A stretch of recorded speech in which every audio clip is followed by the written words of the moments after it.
Hello guys, today magluluto tayo ng butchi. At ito ang ating ingredients. Glutinous rice flour.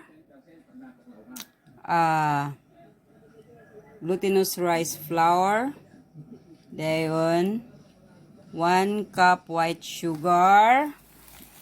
Ato pa na siyang takson guys. 1 cup white sugar. Sesame seeds. 1 and 1/4 cup lukewarm water. At magdagdag tayo ng kunting mga 1/2 teaspoon nga salt. Alright, let's start.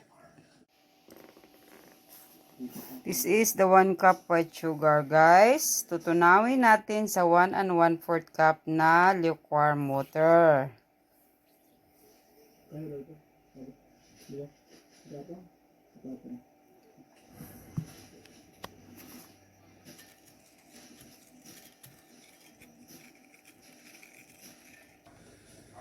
Magdagdag tayo guys ng kunting asin. Pagkatapos nating tunawin ang white sugar at asin ay ilipat natin sa malaking lagayan. Pagkatapos nating mailipat sa malaking lagayan ay dahan-dahan nating imimix yung ating glutinous. Unti-unti nating imimix yung ating glutinous rice flour. Imimix na natin ito ngayon guys.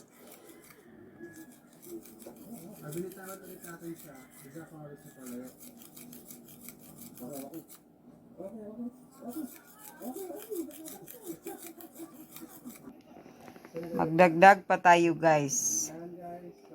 Kasi masyado pang ano.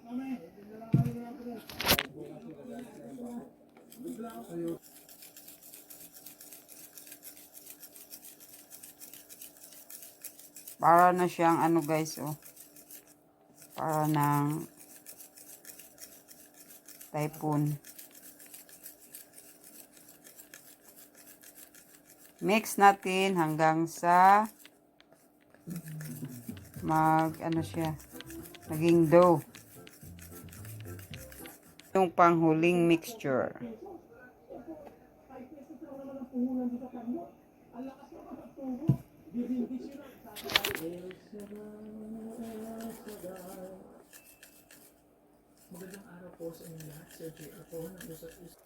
Gumamit tayo ng plastic hand gloves guys para kamayin na natin ang pag-mix ng dough.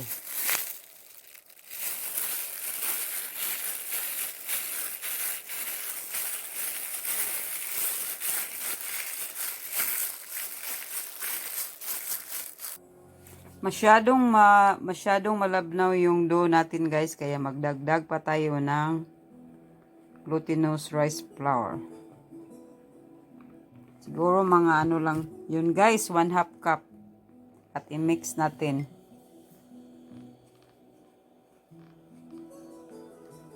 Kasi masyado siyang malabnaw. Mahirap i-mix pag nakasilupin hand gloves guys, kaya kailangan kamayin. Naghugas na lang ako ng aking kamay.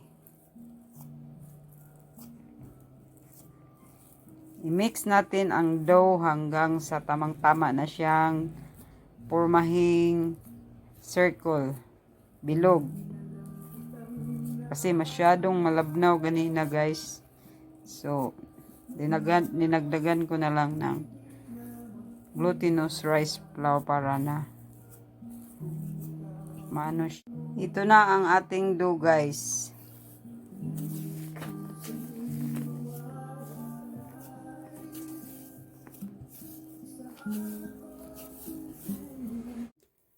Ano na tayo guys. Ipo-form na natin siya ng bilog. Ito na guys.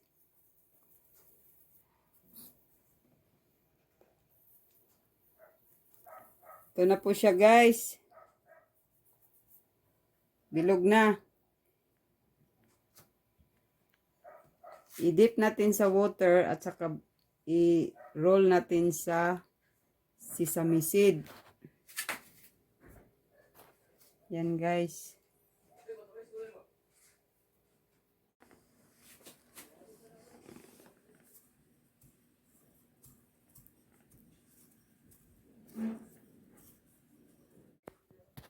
Maaari kayong maglagay ng mga filling guys tulad ng peanut butter at saka cheese.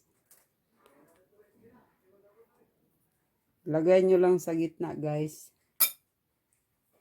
At saka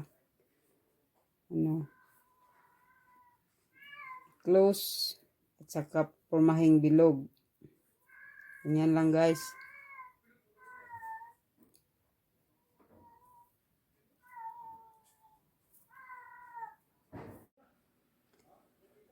Tapos na nating mahulma ang mga bilog na butchi dough guys. Ang sunod nating gawin ay handa natin ang kawali at ang paglulutuan natin. Ihanda na natin ang kawali guys. Naglagay na rin ako ng 1/2 cup na oil. Pero kung marami kayong oil guys, pwedeng na lang, deep fry nyo. Damihan nyo pa yung oil. I-deep fry. Pero itong akin, kunti lang ang aking oil. Ipaligid-ligid ko na lang dyan para maluto. Pag mainit na ang mantika guys, pwede na natin i-lunod ang ating rolled butchi.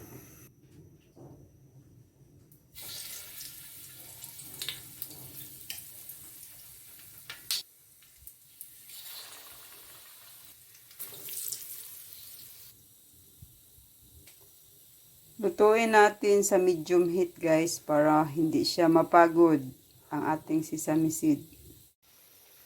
Lutuin mo lang guys sa mahinang apoy kasi madaling masunog o mapagod ang sesame seed. Kailangan mahina lang yung apoy guys.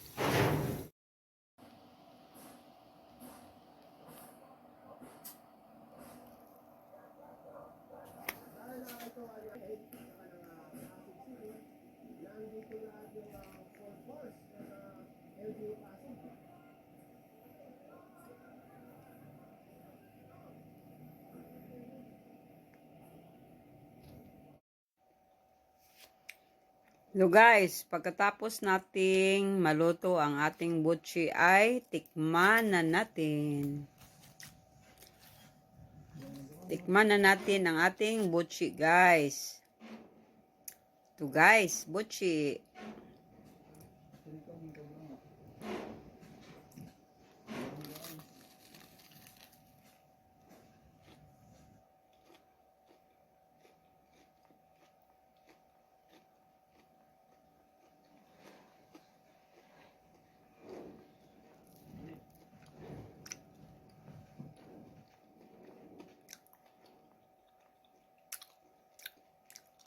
Masarap, lami kaayo guys. Masarap, lami kaayo.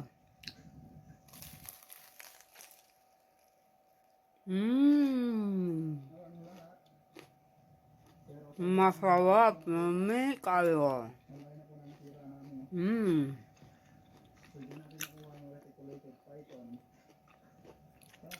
Nga unta guys. Luto na ang ating butchi. After 15 minutes, lutuin mo lang siya guys sa mahina na fire. Kasi pag masyadong mainit yung fire, ay madali siyang masunog. In Bisayan, mapagod. Kaya hinaan lang yung apoy. At mas maganda kung marami kayong mantika, lutuin nyo sa deep fry. Deep fry nyo guys.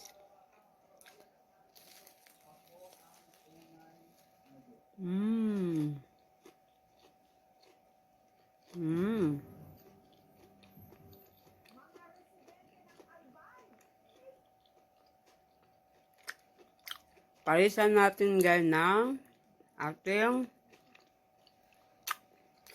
lemonade. Hindi ako naglagay ngayon ng sugar sa lemonade. Pure calamansi juice lang to guys. Ipares natin sa ating butsi. Madali lang magluto ng butsi guys.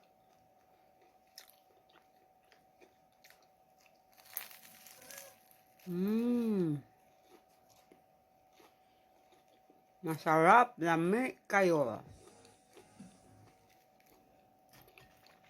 Kaya magluto na rin kayo ng butsi.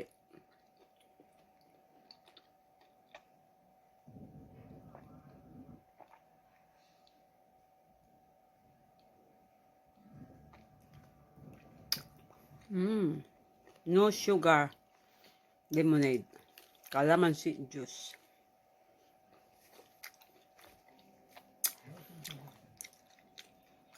Ito lang muna ang aking vlog sa ngayon guys. At magluto na rin kayo para makakain kayo ng masarap na butsi.